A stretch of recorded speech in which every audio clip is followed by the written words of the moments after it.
আমার হায়াতি লেখিকা নাহার আদিতা পর্ব 11। গল্পটি রোমান্টিক, চাইলে স্কিপ করতে পারেন। গাড়িটি এসে ধীরে ধীরে থামলো হায়াতদের টিনের ছাউনির নিচে দাঁড়িয়ে থাকা ছোট্ট অথচ পরিপাটি বাড়িটির সামনে। ঘরের সামনে উঠোনে হায়াতের মা ঝাড়ু দিচ্ছিলেন।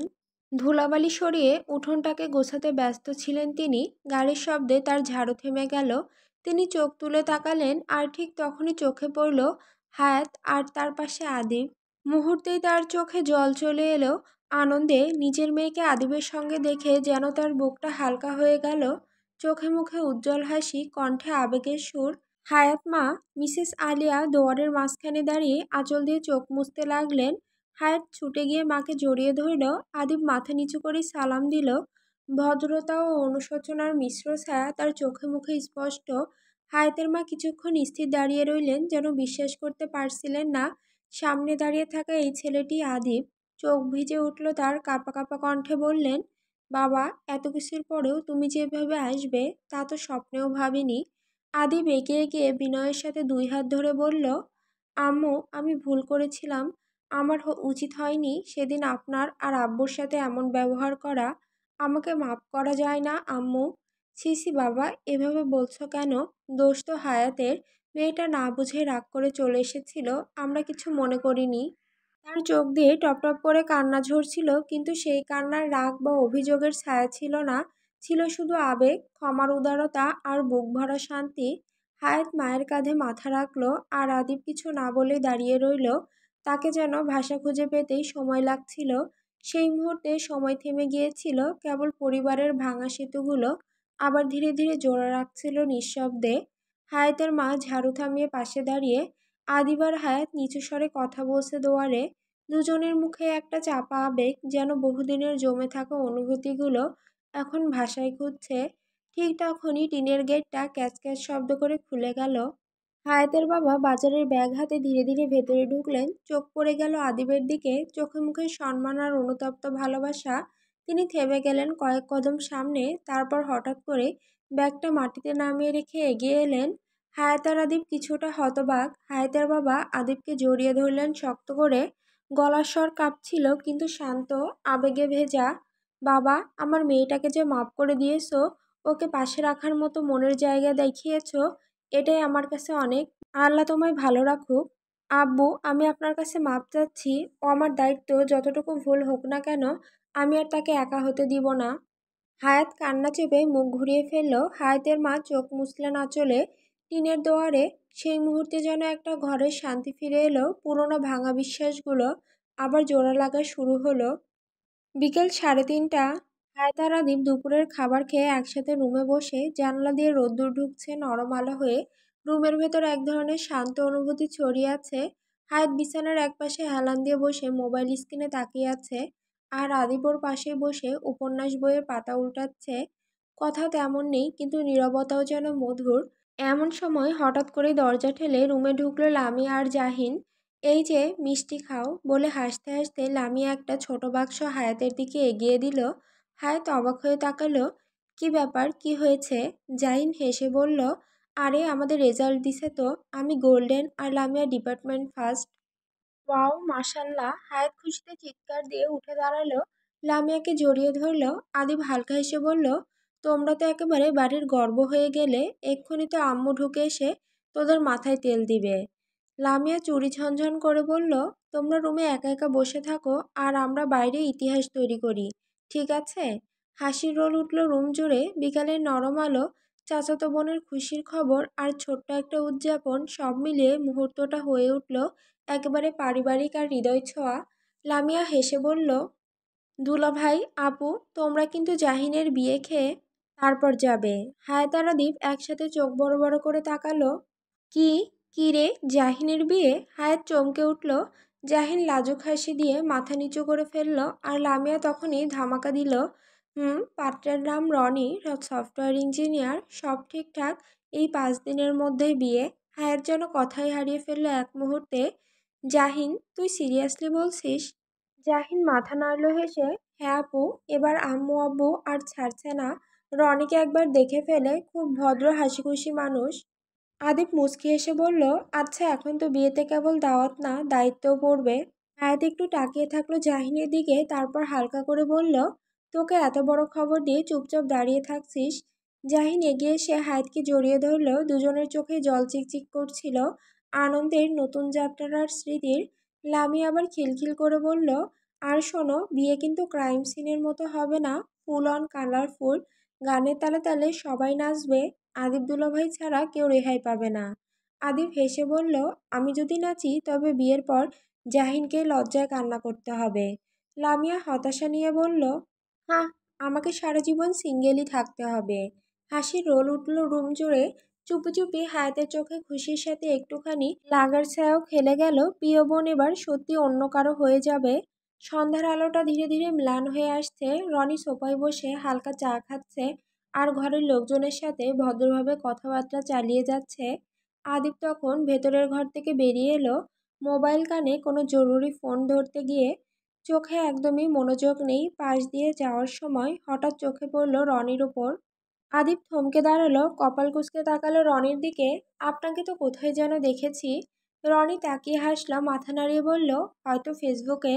আদিব একটু এগিয়ে এলো, মনোযোগ দিয়ে এবার তাকালো। না না, একটা সেকেন্ড, আপনি কি আব্বুর চাচাতো বোন, আমার ফুফি শামসুন নাহারের ছেলে, কানাডার রনি ভাই? রনির মুখটা হঠাৎ হাসিতে ফেটে পড়ল। আরে আদিব, তুই না? এই যে ভাইরে, একেবারে বিশাল হয়ে গেছিস রে। দুজন একে অপরের দিকে এগিয়ে গিয়ে গলা জড়িয়ে ধরল। হায়াত, জাহিন, লামিয়া সবাই বিস্ময়ে তাকিয়ে। হায়াত তো অবাক হয়ে বলে ফেলল, আপনারা একে অপরকে চেনেন? আদিব হেসে বলল, শুধু পরিচিত না বউ, আমাদের ফুফির ছেলে রনি ভাই। ছোটবেলায় শেষ দেখা, এরপর উনি তো বিদেশে চলে যান, আমরা কেউ আর ভালো করে চেহারা মনে রাখিনি। রনি মজা করে বলল, তোর বয়স তখন 7, আমার 12, তুই শুধু আমায় বড় ভাই বলে দৌড়াদৌড়ি করতি, আর এখন তুই দেখি জামাই হয়ে বসে আছিস। ভাইয়া, আমাদের ছাড়াই তুমি বিয়ে করে ফেলবে? কসম আদিব, মামাকে আগেই বলছি, কিন্তু মামা সিলেট, তোকে না জানালে আমি কি করব বল ভাই। সবাই হেসে উঠল, হালকা বিস্ময়ের আনন্দে পুরো ঘরটা গরম হয়ে উঠল। হায়াত একটু হেসে ফিসফিস করে বলল, হ্যাঁ আব্বু তো সিলেটের জন্যই আমরা জানিনি। আদিব এক চিলতে হাসি দিয়ে বলল, আর ভাগ্য দেখো, আমার ভাইয়ের বিয়েতে গেস্ট হয়ে যাচ্ছি। রনি হেসে বলল, না রে ভাই, এবার আমার বিয়েতে তুই শুধু গেস্ট না, একেবারে পার্টি ম্যানেজার। সবাই হেসে হেসে পাগল। হঠাৎ সন্ধ্যার বাতাসে যেন একরাশ ঘনিষ্ঠতার গন্ধ ছড়িয়ে গেল। অচেনা রনি এক মুহূর্তেই হয়ে উঠল সবার আপন, আর অতীতের স্মৃতি আবার প্রাণ ফিরে পেল।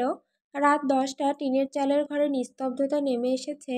বাইরে মাঝে মাঝে কুকুরের ডেকে ওঠা, দূরে কোথাও সাইকেলের ঘণ্টির টুংটাং শব্দ, সব মিলিয়ে একেবারে গ্রামের শান্ত রাত। হায়াত বিছানার একপাশে শুয়ে ওড়নাটা গায়ে জড়িয়ে ঘুমোতে যাচ্ছে, আর পাশেই আদিব ছটফট করছে। আদিব গলা চুলকে চুলকে বিরক্ত হয়ে বলল, উফ বউ, এই ঘরে কি সব মশা আছে? শুধু আমার জন্যই এত মশা, রোমান্স করতেও প্রবলেম হবে। হায়াত ঘুম জড়ানো গলায় বলল, আরে চুপ করে শুয়ে থাকো, আপনার হাত পা তো নড়াচড়া করছেন, এর জন্যই মশা আপনাকে কামড়াচ্ছে। আদিব রীতিমতো উঠে বসলো, গায়ে একটানা চুলকাতে চুলকাতে বলল, তুমি কি জানো, আমার মনে হচ্ছে আমার শরীরেই মশারা বারবিকিউ নাইট করছে। আচ্ছা দাঁড়ান, কয়েল জ্বালিয়ে নিয়ে আসি, দৌড় দাও। সকালের রোদটা আজ একটু বেশি উজ্জ্বল, যেন জানে আজ কারো জীবনে নতুন এক রং লাগবে। পাখিরা কিচিরমিচির করছে, নারকেল গাছের ফাঁক দিয়ে আলো এসে পড়ছে উঠোনে। হায়াত ঘুম থেকে উঠেই দেখলো পুরো বাড়িটা যেন একটুখানি মেলায় পরিণত হয়েছে। ঘরের একপাশে পিঁড়ি পেতে বসে আছে জাহিন, মুখে লাজুক হাসি, হাতে মেহেদির দাগ। বুড়ি দাদি, খালারা, জেঠিরা সকালে হলুদের থালায় হাত ডুবিয়ে একে একে গায়ে হলুদ মাখাচ্ছে। চারপাশে গানের শব্দ ভেসে আসছে। হায়াত লাল হলুদ ওড়না গায়ে জড়িয়ে ঘোরাঘুরি করছে, এক হাতে ফোন আর এক হাতে পাতার পাখা। মেয়েরা উঠোনে দাঁড়িয়ে দোল খাচ্ছে, কেউ আলপনা আঁকছে, কেউ রং মাখা চুলে ফুল গুজে দিচ্ছে। মণ্ডপের পাশে ঝলমলে আয়োজন, পাতা দিয়ে বানানো চিপা ফ্রেমে ফুলের মালা, পাশে কলা গাছ, নারকেল আর সুপারি দিয়ে সাজানো। মেঝেতে আঁকা আলপনা, মাঝখানে বসানো জাহিনকে, সে একেবারে রাজকন্যার মতো লাগছে। হায়াত পা টিপে টিপে নিজের রুমে গেল। আয়নার সামনে দাঁড়িয়ে আদিব সাদা পাঞ্জাবি গায়ে চুল সেট করতে ব্যস্ত। হায়াতকে দেখেই একগাল হেসে বলল, কি গো ম্যাডাম, আপনি এমন সাদামাটাভাবে ঘুরছেন কেন? হ্যাঁ, কি আর বলবো, আমি তো শাড়ি সামলাতেই জানি না, পরবো তো দূরের কথা। শাড়ি নিয়ে আসবো, আমি ইউটিউব দেখে পরিয়ে দেব। পারবেন তো? চেষ্টা করতে অসুবিধা কি? হায়াত আলমারি থেকে একটা হলুদ জামদানি শাড়ি বের করলো। আদিব ইউটিউবে শাড়ি পরানোর ভিডিও অন করলো, হায়াতের দিকে বলল, একটু নড়বে না, না হলে শাড়ি পরাতে ভুল হলে কান্নাকাটি শুরু করবে। আচ্ছা বলি কি, লামিয়া পরিয়ে দিবে আমাকে? নো জান, আমি পরাবো। পুরো 1 ঘন্টা হয়ে গেল আদিব চেষ্টা করছে হায়াতকে শাড়ি পরানোর। আদিব গলা খাকারি দিয়ে বলল, থাক, লামিয়া পরিয়ে দিবে তোমাকে। এতক্ষণ তাহলে কি করলেন? পড়াচ্ছিলামই তো, পরে ভাবলাম তোমার পছন্দ না হলে। ও, 1টা ঘন্টা নষ্ট করে এখন মনে হলো আমার পছন্দ হবে না। বা, ঠোঁট ভেঙে কান্না করতে লাগলো হায়াত। আদিব অসহায় দৃষ্টিতে তাকালো হায়াতের দিকে, টেডি স্মাইল দিয়ে বলল, লাজুক পাখি, আসো একটু আদর করি। সেই তো শাড়ি পরতেই হবে। এই বলেই ঠোঁটে ঠোঁট পুড়ে নিল। পেটিকোট আর ব্লাউজ পরিহিত ছিল হায়াত। আদিব আস্তে আস্তে ব্লাউজের বোতাম খুলে বক্ষস্থলে হাত চালাতে থাকলো। হায়াত ও আদিবের চুল খামচে ধরলো। হায়াতকে কোলে নিয়ে বিছানায় শুয়ে দিল আদিব। হায়াত খাটের কোনায় গেল, চোখের ইশারাতে বোঝালো আদিবকে এখন না। আদিব বাঁকা হেসে হায়াতের দিকে এগিয়ে গেল। হায়াত খাট থেকে নেমে ব্লাউজের বোতাম লাগাতে লাগাতে দরজা খুলতে গেল। আদিব ধপ করে হায়াতকে পাজা কোলে নিয়ে হাঙ্কি স্বরে বলল, এমন করছো কেন? একটুই তো করবো, প্রমিস। হায়াত হাত পা ছোড়াছুড়ি করছিল, এমন সময় হায়াতের গলায় জোরে কামড় দিল আদিব। হায়াত ব্যথায় চেঁচিয়ে ওঠে, বিছানায় ঠাস করে ফেলে দিল হায়াতকে। ব্লাউজের বোতাম খুলতে খুলতে মুখ ডুবিয়ে দিল সারা শরীর জুড়ে। জোরে জোরে বাইট দিতে লাগলো। হায়াতও কম কিসে নিজের সমস্ত শক্তি দিয়ে আদিবের গালে কামড় দিল, কিন্তু আদিব যেন কোনো ব্যথাই পেল না। এমন সময় হায়াতের ভাই দরজায় কড়া নাড়ল। আপাই, দরজা খুল।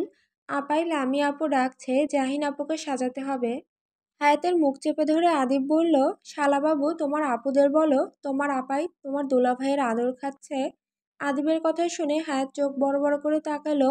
আদিব আবারও হায়াতকে খেতে লাগলো। গলায় ঘাড়ে অসংখ্য কামড় দিতে লাগলো। কেমন লালচে দাগ হয়ে গেল। আদিব সেদিকে তোয়াক্কা না করে হায়াতকে বলল, যান, জিহ্বা বের করো বড় করে। আদিবের কথা মতো হায়াত বড় করে জিহ্বা বের করলো। আদিব তার পুরো জিহ্বা নিজের মুখে পুরে চুষতে লাগলো আর বক্ষস্থল কচলাতে লাগলো। মিনিট 10 পর হায়াত ইচ্ছে করে আদিবের জিহ্বাতে কামড় দিল।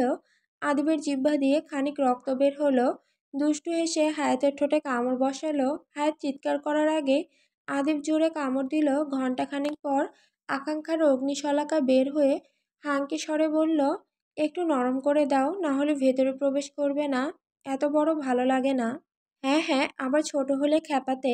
আদিব ইনোসেন্ট মুখ করে আমতা আমতা করে বলল, বউ, দুধু খাবো। তো খান, বের হয় না তো। তো মুখে নেন কেন? এরপর আদিব টেডি স্মাইল দিয়ে সুধা পান করতে লাগলো। আদিব হাঙ্কি স্বরে বলল, সোনা পাখি ভেতরে গিয়েছে? হুম। এখন গিয়েছে? না একটু বেঁকে আছে এখন? হুম। আদিব সফলতার হাসি ঝুলিয়ে হাঙ্কি স্বরে বলল। দোয়া পড়তে লাগলো। হায়াত এবার দুষ্টু হাসি ঝুলিয়ে বলল, বিসমিল্লাহ। ওর রে আমার জান রে, ইস আজকে আমার বইয়ের মুড আসছে। এই বলেই আদিব অন্তরঙ্গ অভিসার করতে লাগলো। হায়াত একটু উঁচু হয়ে আদিবের সারা গালে চুমু খেতে লাগলো। আদিব ও হায়াতের ঠোঁট নিজের আয়ত্তে এনে ফেললো। 3 ঘন্টা পর বিকেল 3:30, লামিয়া আর রুহাইয়া এসে হায়াতের দরজায় কড়া নাড়তে শুরু করলো। আফরা, খোল, কি করছিস সেই দুপুরে? ভাইয়া আর তুই রুমে দরজা লাগিয়ে বসে আছিস। আমরা জাহিনকে সাজিয়েও ফেলেছি। ভাইয়ার ফুফিরা তো আসবে ভাইয়া। এদিকে রুমের ভেতর রতির সেই নিঃশব্দ অভিসারের পর আদিবের বুকে মাথা রেখে হায়াত হাঁপাচ্ছিল। আদিব বলল, আরে দাঁড়াও শালিকা, একটু রোমান্স করলাম, বুঝো না কেন? আদিবের কথায় ভ্যাবাচাকা খেয়ে উঠল লামিয়া আর রুহাইয়া। মিটিমিটি হেসে দোয়ারে স্টেজে চলে গেল। হায়াত কোমরে হাত রেখে বলল, এটা কি করলেন? এখন আমাদের গোসল করতে হবে, কত প্রবলেম জানেন? যেমন? এই যে আপনি কি লুঙ্গি পরতে জানেন? আর গোসল করতে তো বাইরে কলের পাড়ে যেতে হবে। ইস বউ, ভালো তো এটা। সবাই দেখবে আর আমার প্রাউড ফিল হবে। বা তাই? আদিব আবারও হায়াতকে শক্ত করে জড়িয়ে ধরে সারা মুখে চুমু খেতে খেতে বলল, আমার ইঁদুরের ছানা, ইস তোমাকে আদর করে মনই ভরে না। একবার বাড়ি যাই, আর অফিস যাব না, সারাদিন আদর করতে থাকবো। উফ, ভেবেই কি ভালো লাগছে। সরুন তো। এই বলেই হায়াত একটা কামিজ পরে উঠোনের দিকে পা বাড়ালো। আদিব বিছানায় পড়ে থাকা উত্তাপ জাগ্রত ধারাগুলো একটা টিস্যু দিয়ে পরিষ্কার করতে লাগলো। হায়াতের মা মিসেস আলিয়া উঠানে বসে মেহমানদের জন্য মিষ্টি সাজাচ্ছে। মেয়েকে দেখে বললেন, আফরা, তৈরি হোসনি এখনো? জামাই বাবাজি কোথায়? আম্মু, একটা লুঙ্গি দাও না আব্বুর, ওনার প্রচুর গরম লাগছে, গোসল করবে। আরে তুই কি পাগল? তোর বাবার লুঙ্গি যে কটা লাগে তুই গিয়ে নে, আমাকে জিজ্ঞেস করতে হবে নাকি? এই বলেই মিসেস আলিয়া মিষ্টির ট্রে হাতে নিয়ে স্টেজে চলে গেলেন। হায়াত একটা সাদা লুঙ্গি বের করে নিজের রুমে গেল। বিরক্তি স্বরে বলল, এই নিন, গোসল করে আমাকে উদ্ধার করুন। বউ, এটা কি বলছো? তোমাকে ছাড়া আমি কেন গোসল করব? তুমি জানো না একসাথে ফরজ গোসল করতে হয়? এটা আমার গ্রামের বাড়ি, একসাথে গোসল করব যে স্টেজের দুয়ারে কত মানুষ, লজ্জা করে না আপনার? ধুর, বোঝে না একসাথে গোসল করলে তোমার চুল আরো সুন্দর হবে। আচমকা সবার চোখের সামনে দিয়ে আদিব হায়াতকে এক ঝটকায় কোলে তুলে নিল। হায়াত কিছু বলতে গিয়েও পারেনি, লজ্জায় গাল কুঁচকে গেল। তার চোখ নামিয়ে রাখা মুখটা যেন পাকা ডালিমের মতো লাল। নীল গু কালার। ওনার এক প্রান্তে আঙুল চেপে ধরে ফিসফিস করে বলল, এভাবে নিয়ে যাচ্ছেন কেন? সবাই দেখছে। প্লিজ নিচে নামান, প্লিজ। আদিব হালকা হাসলো, মাথা নিচু করে বলল, তাতে কি, তুমি আমার বউ, সকলেই জানে। আর আমরা ফরজ গোসল করব, এতে কি আর হবে?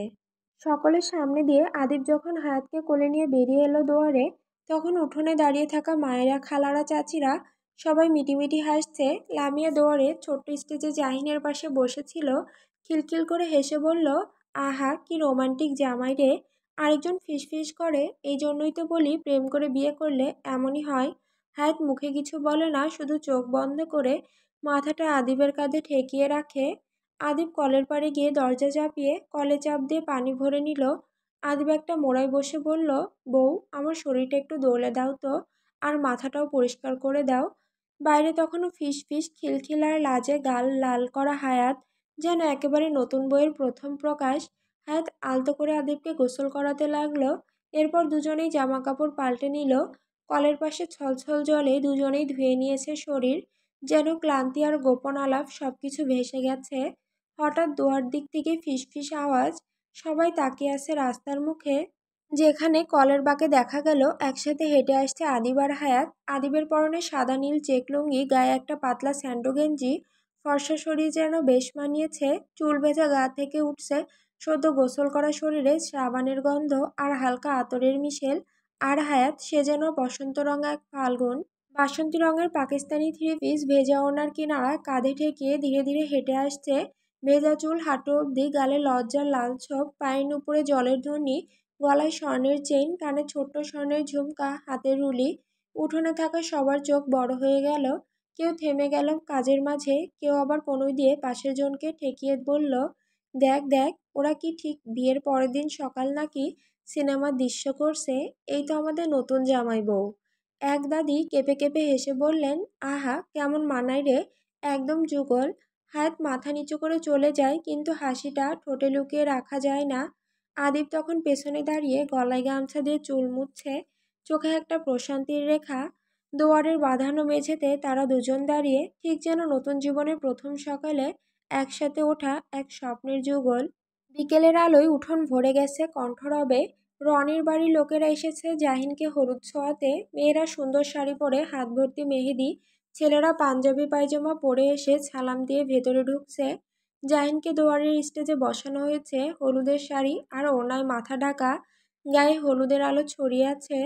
থালায় সাজানো পানির ডালা, ফুল আর আতর রাখা, সবকিছুতেই শালীনতা আর ঐতিহ্যের মেলবন্ধন।